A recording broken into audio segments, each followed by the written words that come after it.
欢迎大家收看六州密谈，为你带来最及时的周选点评及周选分析。我是庄敏，今天我将会用英文来访问一位马来教授，他将会跟我们一起分析马来选民在本次周选的投票倾向。作为吉打人的他也会着重在分析目前变数最多的吉打周选选情。We have a special guest today who will be talking about Sanusi's effects and Kedah state election. Let us welcome Prof. Azizuddin Sani, Associate Professor in Politics and International Relations, University Utara, Malaysia. Yeah. Okay, Prof, in the previous state election result of Tun Kedah, we can see that no party can sustain and manage to sit for a second term since year 2008, and the state government has changed hands for 4 times. PAS won under Pakatan Rakyat in 2008. And PN retook Kedah in 2013, but Kedah was in Pakatan Harapan's hand in 2018. PN took over Kedah through Sheraton move. And now in the coming PRN, their analysis says that it's a sure win for PN and PAS in Kedah. How do you think? I won't say at this moment because I know the dynamics of politics changing very fast, and I would say that, for example, you mentioned about the background of Kedah, and we know that Kedah is known as a swing state. It keep changing the government since 2008. From Pakatan Rakyat balance to back to UMNO, Barisan Nasional, then back to Pakatan Harapan. Then in the last generation, GE15, you can see that actually Pakatan Nasional won big. But if suddenly PHBN win big this time, I was surprised. Why? The reason why, for example, I give you one example. In 2013, when Barisan Nasional won 21 seats and formed the government. Even though not 2/3, but won the seat. But in 2018, they lost what? They only win 3 seats out of 21. So they lost quite tremendously, and PH won the seat. 18, but still not enough to form government because it's a hung state assembly. Then later on, because they have the highest number of votes and also seat, then that's why Sultan of Kedah award them to form a government. So that's the argument. Then now, I think in the last generation, you can see that there's a wave. We call it green wave, and the green wave is not so much about PAS strong. In my argument and my analysis, actually about also because of UMNO is weak, because UMNO, some part of UMNO's member actually decided not to turn out for vote, and also those who turned out actually split into 2. One is supporting Perikatan Nasional. Because of that, they win. In fact, like I mentioned, before, even Chinese also vote for somehow. You need that normally, Chinese and Indian and Siamese, particularly Siamese, actually vote for PN. Okay, why I'm saying that it's difficult to say that PN can win this time. If they win also, I don't think they win comfortably, because the dynamic of Malaysian politics change in the federal level. When we know unity government between PH, BN particularly, form the federal government, and this give a boost to the local leader, local parties who supporting this unity government, meaning that PH and BN party in state of Kedah, that because you can see that and PH government, unity government in the federal level also bring the idea of unity and stability of the governments and progress in economy, and also our economy getting better by day now, not like last time. So I think in terms of the support from the local people, particularly I would say in Kedah, like Chinese, like Siamese, particularly Siamese. I think Siamese already moved to support PHBN in Kedah. Indian community, if they have problem in terms of candidacy, that I can see from Indian community. But I think in overall, they give support more to PH and also BN. And the only thing is now the Malay. Whether the Malay will maintain to support, Perikatan Nasional, but there are also many other issues. Many issues that I would say that probably made makes them, to decide, thinking that if they're thinking about, for example, issue of economy, they know that in order Kedah to be better economically, socio-economically, they need to have a support from the federal government, which is unity government. So, and in the way that you can see now the relation between state and federal also not so good in confrontational between Sanusi and Anwar Ibrahim. Yeah. That's make the people, I think, would say probably we can give unity government a chance. And then if they, because Kedah, like I say, because we are a swing state, Kedah people are actually very clever. I would say that probably they will think why not give chance to unity government in Kedah. If they didn't perform, then change back to Perikatan Nasional. That sentiment I would say would happen in Kedah in this coming state election. I think the Chinese voter are also very curious why Sanusi is so popular among the Malay community in Kedah. What are his strength, charisma, and also other factors that make people so fond of him? Why is popular? Because he kind of comedian actually. He can make jokes, body shaming people. If you look on stand-up comedy, even though I don't condemn stand-up comedy, but stand-up comedy will create some controversy, in order to get popular, get people laugh and so on. And Sanusi do that, but in the political platform, he do that. And I think the phenomena of Sanusi become big, I think, since the last generation. In fact, during the generation, actually, he's not so much popular. I think during that time, even Mukris more popular back then. And because we actually conducted survey, and people argue that Mukris is more popular because Mukris' approach is very humble, able to engage with the local, and also we have a word for that, Hemoy. Hemoy meaning that people who are likable, that can engage with the local. Okay, having said that, Sanusi also behave like that in his constituency so on, because in order to get support, they need to behave like that. But because Sanusi become the main figure in Kedah, and he also create controversy by, by meaning that criticizing Anwar, many leaders, and because of that, he got a lot of support, particularly people who are young. I would say people aged 35 and below, they would probably like the way of Sanusi's character behave in politics. But for those who are more senior, 35 and above, probably they don't like Sanusi because they believe that he is rude. But the only thing is, probably they supporting Perikatan Nasional. Meaning that if they supporting Perikatan Nasional, doesn't mean that they like Sanusi. Why I'm saying this? Because if you notice, PAS decided not to nominate Sanusi as a poster boy for Kedah this time. Okay. Because I think something is going on with what happened to his case, that led to PAS put a hold for announcing him as a poster boy or the next Menteri Besar of Kedah. So in Kedah, when we see the campaign poster and also billboard, who is the poster boy, or what are they trying? What are the main message they're trying to deliver to the Kedah people? If not Sanusi as the poster boy. Yeah, I think even PH and Barisan Nasional, they decided not to, announce their poster boys because.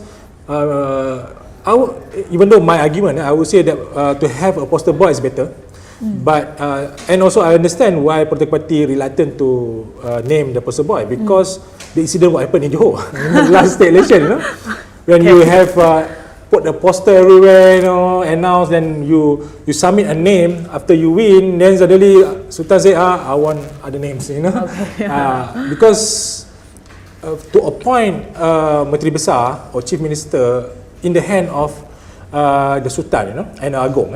So in the case of Kedah, Sultan of Kedah. So that's the power given by the Constitution to Sultan. So they don't want to see, put ahead of, before the Sultan make the decision. So this is the dilemma when I discuss with many political party, politicians. They're concerned about naming names early, because they worry that suddenly Sultan won't accept or upset with that kind of nomination, the name of poster boy or future Menteri Besar. So because of that, I think Unity Party PHMN decided not to name, and also Perikatan Nasional also not to name in Kedah, even though Sanusi is looked as a figurehead for the Perikatan Nasional in Kedah. So we can see Sanusi's photos all in Kedah currently in the campaign period, or they are trying to focus on their track records. I think they already the decision not to put Sanusi as a poster boy just recently. They decide, but the poster they already printed early. That's why I can say that there are many constituency. I can say there's a poster of Sanusi still circulated everywhere, but to announce him as a poster boy, PN decided not to. Okay, but the inappropriate remarks on the royal is definitely a big no-no, and respecting the royals are seen as an important criteria for the Malays voter when they choose their YB. But why Sanusi popularity did not go down but reach to a new high after this issue? And even KJ also said that the Gelap Sekejap podcast in YouTube, currently the top views is Sanusi's video. Their interview with Sanusi. Yeah, because I believe that the Sanusi character almost similar to several other character which is controversial but get a lot of support. Trump? Many people refer him as like Trump or Boris Johnson, for example, or Idi Amin. In Uganda previously he was a very popular leader. But the only thing is this popular leader won't sustain a longer time. They temporarily they are popular, but when they have problems something, they are lost in election. In the case of Trump, that's also what happened to Boris Johnson, and also happened to Idi Amin. For me, I would argue that Sanusi's factor is a phenomenon, but it won't last longer. I think because with the court cases that he got now with the issue of insult the Sultan Selangor, for example, and the issue of RE also, rare earths element also very critical because it's involved not only issue of stealing the RE, but also issue of human trafficking, mismanagement and so on. If he being convicted, that I think will I think it will tarnish his name, his image, and difficult for him to come back in politics. That's why he now is a loose cannon. He has nothing to lose. Then try to do as much as he can to ensure that he maintain as a Menteri Besar and continue, lead PAS in Kedah, and also because last time I also mentioned something about Sanusi, because from my engagement with PAS member. Some also from PH and also UMNO. So I get the sense that actually Sanusi try to make him popular, not only because of the election, state election, but because of the past election next year. So he aiming for position, the higher position.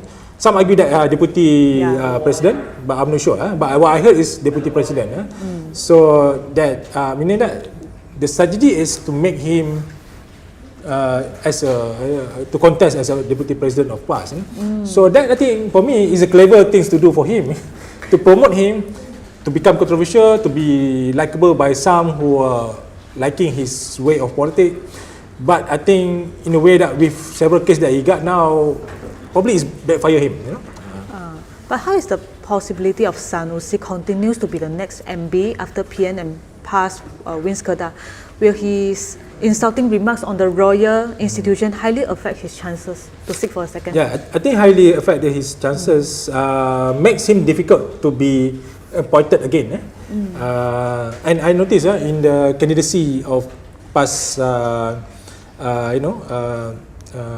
candidates for constituency, there are also figures that decided to resign, not resign, to retire, but they come back to contest. I think this is also because of their worry, Perikatan Nasional worry that probably this time around Sanusi would not get appointed as a Menteri Besar. So then they have to produce alternative for that. So that's why they have to maintain some people like Muhammad Hayati, now contesting in Tokai, Aisyah, contesting in Membawa Pulas, which is all seniors leader in Kedah. Probably if PN won, then this group of leader can be the option, the alternative for Sanusi. Because among the 4 states led by PAS now, only Kedah was won by Pakatan Rakyat and Pakatan Harapan before, with DAP in the state government. Does this mean that the Kedah voters can accept DAP and support the unity government in the state election? I think if you look on the previous election, that's definitely because DAP won in Derga and Kota Darul Aman, so both actually have the highest number of Chinese community. Also voters, but also Malay, voters also live there, particularly in Derga. So that's why I think for me it's not issue of accepting DAP because they already accepted DAP. And also DAP also not really present, meaning that they only contest 2 seats out of 36. Unlike Penang, meaning they contest now more than I think 15 seats or 14 seats, I can't remember. Meaning that I know more than the other parties, PKR and also the rest. So in that case, they know about the APs have a presence in politics of Kedah, but the only thing is probably not as big as probably like PKR, because PKR also nominate Chinese candidates, so in a way I don't think the AP issue is a big issue in Kedah, so they can accept the AP with only 2 seats, but of course we know that the main issue in Kedah is the contest between unity government against PN, and UMNO also very strong. I would say UMNO strong in suburban and also rural area, but PH very strong in urban and suburban area, not much in rural area. Now with the combination of 2, they have a good momentum to really defeat PN if they're able to produce a good alternative for the state of government in Kedah, which I think they already doing now. They propose the candidacy is early, 1 week early than Perikatan Nasional. Even manifesto also, I heard yesterday PN already announced their manifesto, but PH and BN already announced I think 1 week earlier. And with the federal government support, then I think it boosts the prospect of changing of government in Kedah for this coming election. Even though it's tough, it can go both ways, but they have a good chance to win. DAP is not a factor in Kedah, but how about Malays from the other states? Can the Malays accept DAP or support or vote for DAP since DAP is now in the unity government led by Anwar? I think the only Kedah is the only state that have DAP candidates. Only 2 seats. But the rest is like Penang, Selangor, Negeri Sembilan. I think probably they are more familiar with DAP. Know how DAP do their service to the community, everything. So, and it's not an issue to accept DAP. The only thing is, I don't think DAP also contest in Kelantan and also Terengganu. So it's not an issue of DAP over there. Okay. But DAP always being a boogeyman, we call it something like that. Meaning that being used to scare, particularly the Malay. Because they think that DAP, the argument of DAP that happened in the last general election, saying that DAP is communist and so on. But I always argue that there's no historical fact that DAP involved somehow with communists. So that's, I think, being used just to scare the Malay. Actually, the Malay become the victim, of this scare tactic. in terms of service, if you don't like the AP, in terms of service, their political approach, I think it's fine. Because all political party doesn't mean that everybody like, you know. But to spread some, some issues which is I think totally wrong, is a false issue, untrue, then I think for the purpose of just scare people, I think it's not the politics that we want in the country. Because the politics that we want must have fact, and also issue of, for example, like 3R issue. I think is very concerning, but I would say that this time around, politician is very careful, not to abuse or misuse, this issue, because the authority put a firm, very strict now. They will take action. For those who are spreading, you can actually argue, you can discuss 3R issue, but not really manipulate it to suit your interest, to scare people to vote you. Because we want people who vote in the election is vote because of policy, but not because of they scare of what happened, which is based on untrue story or untrue fact. Accusation. Accusation, whatever. Yeah. Prof, we are receiving some questions from the audience, but I will try to translate some of your points to them first. Okay, so 刚才Professor Azizuddin 主要呢，他是有在讲说，好像比如说马来选民会不会害怕行动党的这个问题。其实在吉打州来说的话，吉打曾经在2008年被民联执政，当时呢，民联是有一党、公正党跟行动党，所以当初吉打人民在2008年的时候就曾经支持一个有行动党的联盟。那当然在2018年的时候，这个希盟也赢得了吉打州政权。那么在槟城跟雪州和这个森州来说的话，希盟也曾经赢过这3个州属的执政权，所以对当地的选民来说，其实不是一个很大的问题。那行动党也同样没有在这个吉兰丹和登嘉楼上阵。所以他认为，这次如果是说有一些马来政党要尝试用行动党，害怕行动党的因素去赢得选票的话，或许比较难。就是说，这个马来选民其实有些马来选民是能够接受行动党的。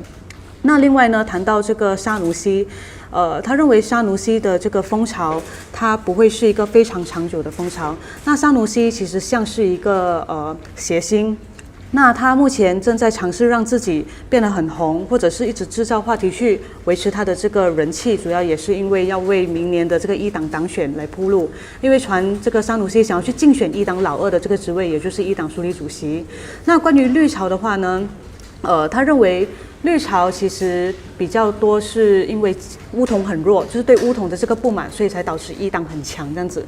那我们目前也会继续的在把观众的提问呢向我们的嘉宾发问，所以大家可以继续把你的提问在留言区发出来，我们会去让我们的嘉宾来回应。So there's a question from Michelle Chi. She's asking what's your comment on the relationship between PAS and Gerakan. Do you think their relationship will last long? I think difficult now, with the way they treat, Dominic Lau in Penang, in Bayal Pass. It makes the relation become even difficult, after this, and even now actually already difficult for Gerakan, because Gerakan is known as a Penang, party. It's not really a national party, even though now it's part of coalition with Perikatan Nasional.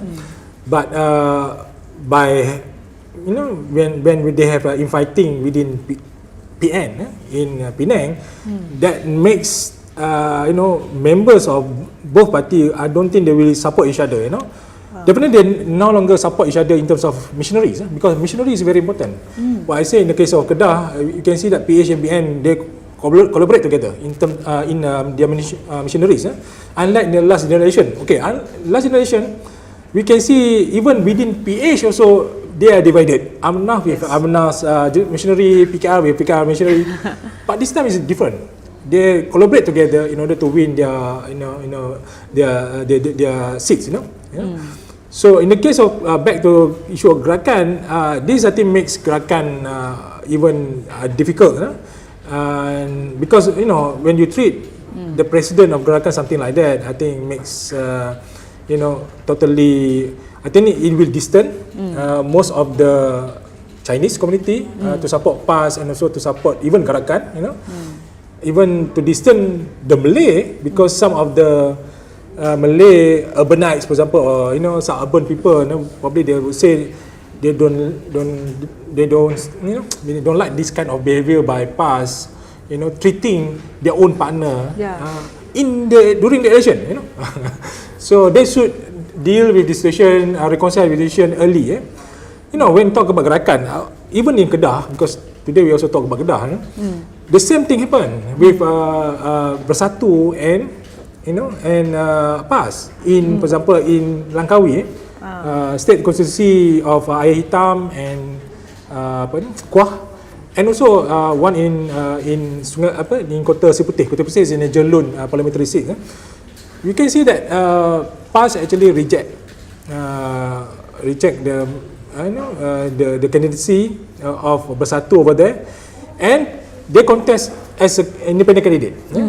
So I think definitely it will split the vote, and the outcome would be PH and BN will win those seats, because of the infighting within the PN party. So if I am in Penang, for example, if I'm the leader of Perikatan Nasional, I don't want to see this thing happen, because it will disrupt my capability to win. So in this case, I would say, I think almost people won't see PN can form the government of Penang, because now you really show that you are inviting openly. Then how we can say that you can form the government? Definitely the government would be the unstable government, because we want a stable government in Penang, not only Penang countries, but similarly in Kedah, we want a stable government. So if you already show that you are infighting between yourself during the election period, definitely people lost hope to support you, even though the attention probably want to support you, but with the incident, probably they decided not to support you and support the alternative, or the other parties. What's your prediction on Gerakan winning chance in the state election? They will lose all their seats, or there are still chances in like Kulim and also Brian Lepas? I have a close look on Kulim. Kulim, I don't think they will win because I think PH, PKR candidate actually very strong over there. Got a lot of support, even the Malay community, and also that's also the we call it fortress for PH, which I don't think Gerakan can able to win. But in the case of Penang, because Gerakan also contest in all seat, meaning that the non-Malay majority seat, except for Bayan Lepas, even Bayan Lepas, the candidate actually the PH candidate, which is also the incumbent, which I think even without the conflict, internal conflict, even that also I think difficult to win actually. Bayan Lepas, for Perikatan Nasional, even though they probably have some good chance, but still difficult. So in that case, I think now become even tougher for Gerakan to win even a single seat for me in Penang. Then the only hope for PN, I think, only in the Malay majority seats, which is now they are fighting with, for example, like with PKR, for example, in Pematang Pau. There are 3 state seats over there, but the other seat actually I'm not contesting. So the battle now in the Malay majority seat, which is I would say, if they also win some seats, I don't think they can able to form a government. Okay. And Eileen was asking, do you think the Sultan will accept Sanusi as MB if he wins the election? But I think Prof just answered that questions just now, that they're still, because of the insulting remarks on the Selangor Sultan issue, so his chances was also affected.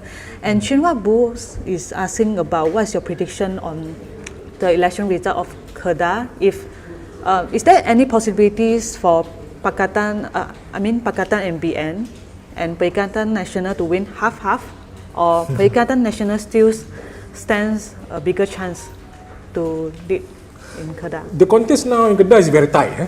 I can say that, because the fight, if they win, I would say PAS will win, for example, our Perikatan will win, even either unity government or unity party, will win big. And there is a possibility to, if each one of them win 18, half, because Kedah have 36 seats, yeah. So even number, if they one party got 18 and the one 18, that's the dilemma for Sultan to decide which party can form a government. And I also have no idea if that happened, because in the case of last election, Hang State Assembly happened in Kedah. The only thing why PH got the Menteri Besar seat because of they got the highest number. But in the case of Perikatan Nasional against PH and BN, my concern is that if because PH and BN contest, even though they are part of a team, but they actually contest separately, BN contest and PH contest.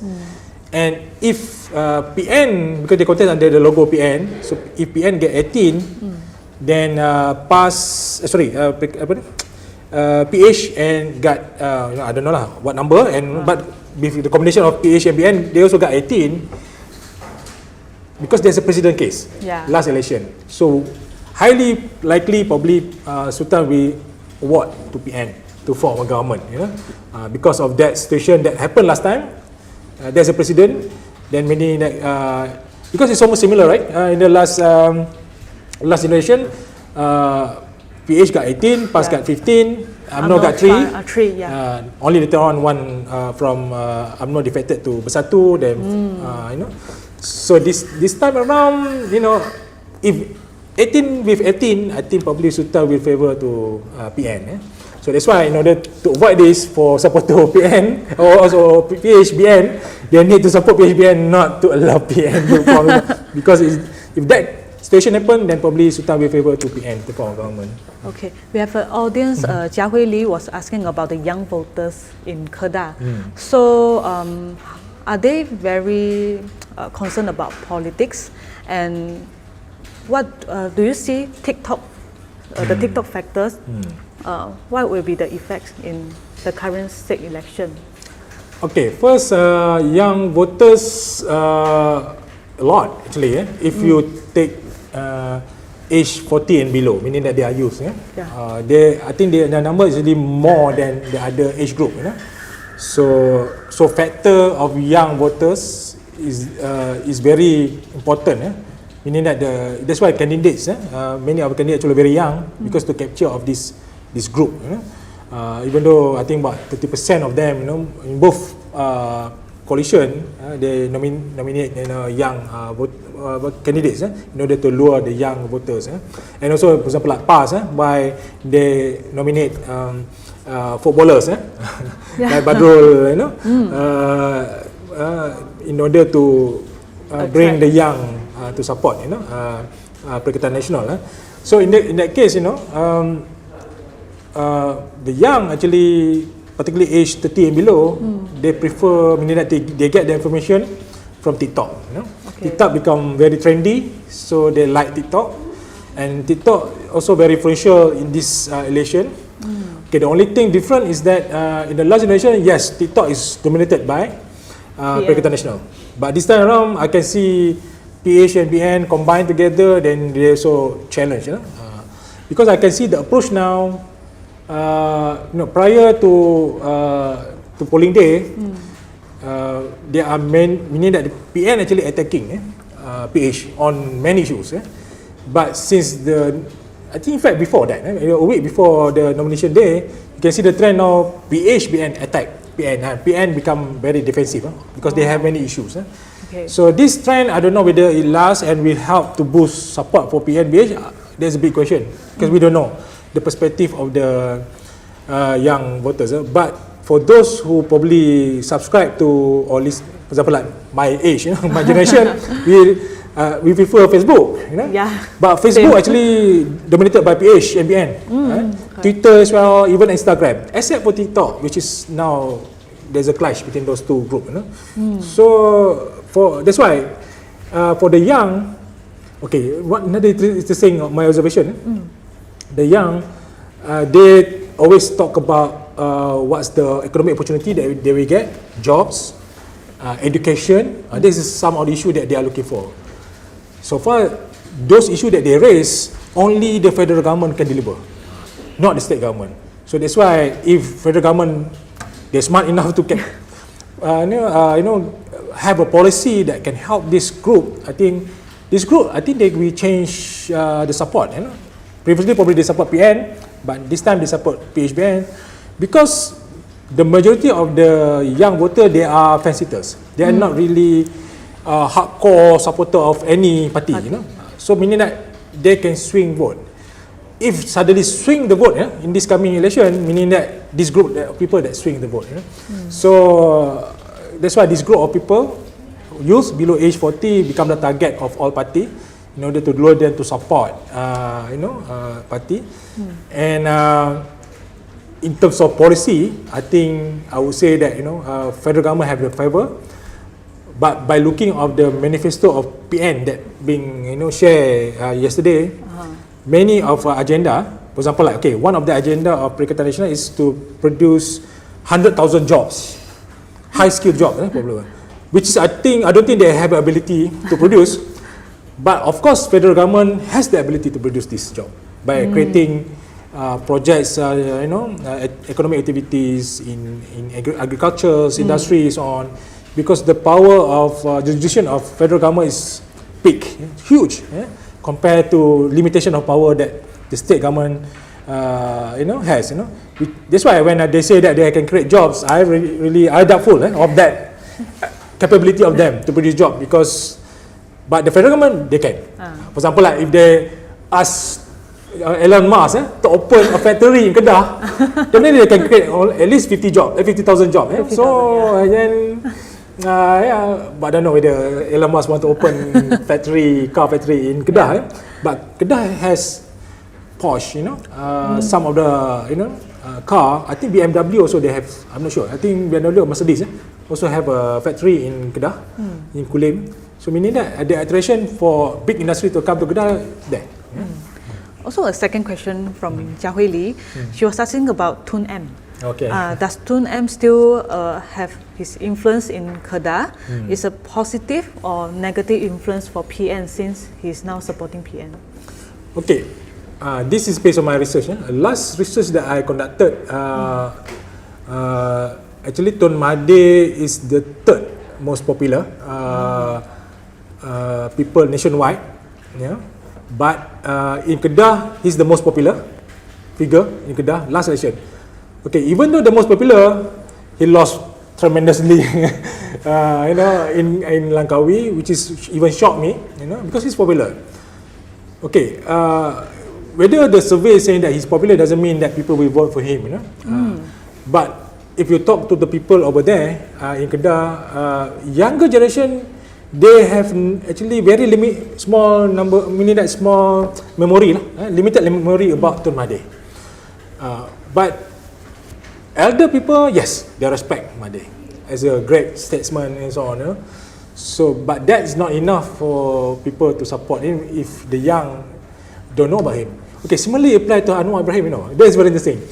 The elder generation, they know Anwar Ibrahim, reformasi movement, everything in the past. But the younger generation, they have no memory about Anwar Ibrahim. But now they know Anwar Ibrahim since the last 8 months, 9 months now, become Prime Minister. So whether that also can translate to vote for Anwar, also a big question. Because even though we talk about green, previously we talk about tsunami, now we talk about green wave. Many of us doesn't realize, when Pak Allah became the Prime Minister in 2004, it create a feel-good factor in the Barisan Nasional. Barisan Nasional won big, in the election. Anwar has a similar feature like that, feel-good factor. And last time we cannot see that to happen, but this time because Pak Allah became the Prime Minister in 2003, in 2004 there's a general election and become very popular. Anwar, became the Prime Minister in November this last year. But now this state election, if, for example, PHBN won big, I would say probably later on you can get from my view today. It's probably about feel good fighter about Anwar himself, because the one who really move around, talking to people, engage with people, meeting with the students, even the students, actually Anwar Ibrahim, Yeah. And in my data now, research saying that Anwar Ibrahim is the most popular in the country, unlike last time. So Anwar will be the winning factor for PH and BN if they win big. He will be the winning formula. I think probably because of the federal government and of course because of Anwar is there. If not, if other people, I don't think he will achieve that. Okay, there's a last question for Prof. I think also the Chinese voters are very curious. Is the gambling ban policy in Kedah? Again, what? Gambling ban. Oh, gambling ban. Yeah, policy in Kedah is very popular among the Malay community. I think Malay community is very supportive to the idea. The only thing is we divided in terms of because the issue of when you ban gambling, you actually encourage illegal gambling. That's the issue. If you have a gambling, you manage to control the gambling, not, for example, like the issue is now is the Malay community, the Muslim, because it's forbidden in Islam, so on. Definitely we cannot do gambling. But we know that many Malay gamble. So why not we have a policy that stop the Malay from gambling? But because now is out of control. Because to gamble is easy. Online gambling is everywhere. So why is the purpose of banning gambling? Which is I think something that we can control actually if it's illegal. If it's illegal rather than illegal. But now I think, in terms of what your question is whether the Malay support of banning the gambling, yes, Malay support. But the problem is in terms of enforcement after this, when there are mushrooming of illegal gambling now in Kedah. So that's the issue. Okay, so thank you, Prof, for your time coming here to analyze the Kedah election with us. And we will see you on 12th of August, what will be the result? Okay, so thank you so much, Prof. Thank you for inviting me. OK， 感谢你的收看。那么呢，明天的6州密谈，我们将会继续的进行这个周选的即时分析。那明天中午12点，再请你留意《星洲日报》的直播。感谢。